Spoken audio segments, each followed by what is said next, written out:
क्या आप जानते हैं कि आज हम जिन सटीक नेविगेशन उपकरणों का उपयोग करते हैं, उनका आधार 18वीं सदी में मैरिनर की खोज के माध्यम से रखा गया था। यह एक ऐसा उपकरण था जो न केवल समुद्री यात्राओं को सुरक्षित बनाता था, बल्कि इसने हमारे ग्रह पर विविधताओं का पता लगाने का मार्ग भी प्रशस्त किया। यह कहानी उस युग की है जब समुद्र यात्राएं अनिश्चितताओं से भरी होती थीं। दिशाओं का अनुमान लगाने के लिए केवल तारे और सूर्य ही सहारा थे, जिससे कई बार जहाज अपना मार्ग खो देते थे। समुद्र में भटकन न केवल समय बर्बाद करती थी, बल्कि जीवन के लिए भी घातक साबित होती थी। ऐसे में एक साधारण लकड़ी का यंत्र, जिसे मैरिनर के नाम से जाना जाता है, ने इतिहास बदल दिया। मैरिनर का आविष्कार जॉन हैरिसन नामक एक घड़ीकार ने किया। यह एक क्रोनोमीटर था जो बेहद सटीक समय मापने की क्षमता रखता था।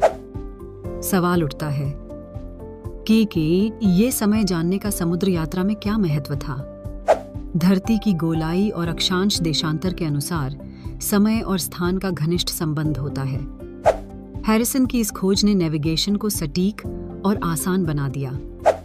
मैरिनर का सबसे पहला परीक्षण 1773 में हुआ था, जब इसे एक ब्रिटिश जहाज HMS रिजोल्यूशन पर लगाया गया। यह परीक्षण अत्यधिक सफल रहा और उस समय के नेविगेशन में यह क्रांति सिद्ध हुई। जमीनी नक्शे में देशों की सही स्थिति और समुद्र में सुरक्षित यात्रा संभव हो सकी। इस साधारण यंत्र ने केवल नेविगेशन की प्रक्रिया को आसान नहीं बनाया, बल्कि नई भूमि की खोज और अंतर्राष्ट्रीय व्यापार में भी अपनी भूमिका निभाई। लेकिन हैरिसन को इस उपकरण के लिए उचित सम्मान नहीं मिला। काफी विवादों और संघर्ष के बाद 20 साल बाद उन्हें इसका श्रेय दिया गया। आज GPS तकनीक का आधार इसी नेविगेशनल सिद्धांत पर आधारित है। कल्पना कीजिए कि अगर मैरिनर का आविष्कार न हुआ होता, तो शायद आज हम जिस वैश्विक जुड़ेपन का अनुभव करते हैं, वह कभी मुमकिन न होता। हर बार जब आप अपना GPS खोलते हैं, तो उस क्रांतिकारी यंत्र को याद कीजिए जिसने नेविगेशन की दुनिया बदल दी।